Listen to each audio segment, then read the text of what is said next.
Was gibt es für Erfahrungen und Tipps aus dem Projekt Parents at Work? Man muss Unternehmen auch vor Augen führen, welche negativen Konsequenzen es hat, wenn sie ein Arbeitsklima aufrechterhalten oder schaffen, in dem Menschen so schlecht behandelt werden, nur aufgrund der Tatsache, dass sie Eltern werden. Und sie hat mir eben erzählt, wenn sie einen Tag frei haben möchte und ihrem Chef sagt, das ist, weil sie das Auto in die Reparatur bringen muss, ist das überhaupt kein Problem. Wenn sie dem Chef sagt, es ist, weil sie mit dem Kind einen Arzttermin oder einen Krankenhaustermin hat, dann gibt es Probleme, dann will ihr Chef diesen Tag nicht geben und sozusagen kann sie sich auch abwertende Bemerkungen anhören. Aber bei Eltern ist so dieses Bild, die sind jetzt nicht mehr ganz da, die arbeiten nicht mehr voll für uns. Und das ist das, was viele Beschäftigte extrem stört, dieses Image, was Eltern haben, was realitätsfremd ist und das sie benachteiligt. Und viele wünschen sich da eigentlich so eine Image-Kampagne auch in Unternehmen und für Unternehmen. Das, was wir versuchen, ist, den Blick darauf zu lenken, dass es sich hier um einen Gesetzesbruch handelt, wenn diskriminiert wird. Und dass die Personen vielleicht durch uns und auch durch unsere Unterstützung, sei es mit Hilfe von Interventionen oder auch mit Gesprächen mit dem Arbeitgeber oder auch im letzten Fall durch Anträge an die Gleichbehandlungskommission, einfach zeigt, dass wir als Institution im Hintergrund stehen, nämlich die Gleichstellung zu fördern. Das heißt, die Diskriminierung dadurch zu bekämpfen, dass wir als Organisation den Leuten auch dieses Empowerment geben. Recht ist immer auch Empowerment. Viele Unternehmen wollen es anders machen. Ich glaube, dass es schon sehr wichtig ist, wenn man das Thema ernst nehmen möchte. Das ist die Frage, dass man auch klare Prozesse von der Personalseite auch hat. Wie geht man mit dem Thema um? Was passiert, wenn jemand zurückkommt?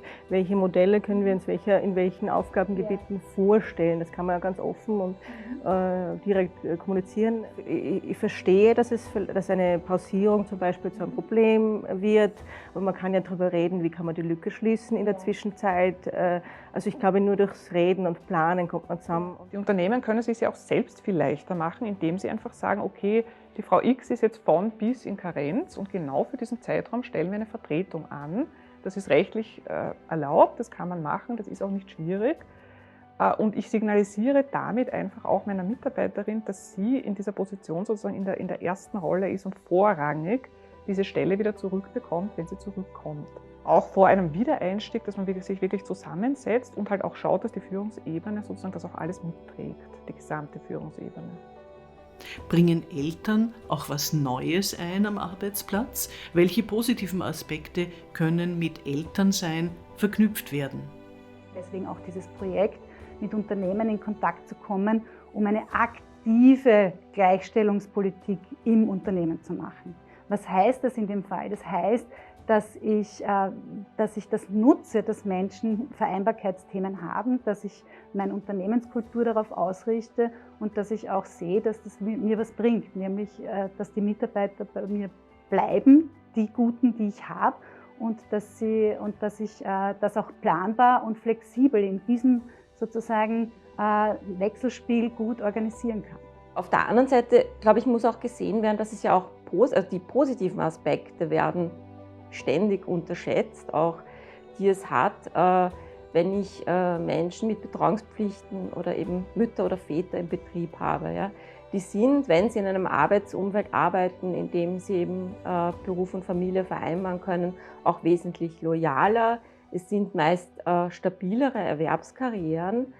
Und ich erlebe das dort auch immer wieder, dass das einfach ein super Verständnis ist, wenn beide Seiten sozusagen wissen, wovon man spricht. Ja?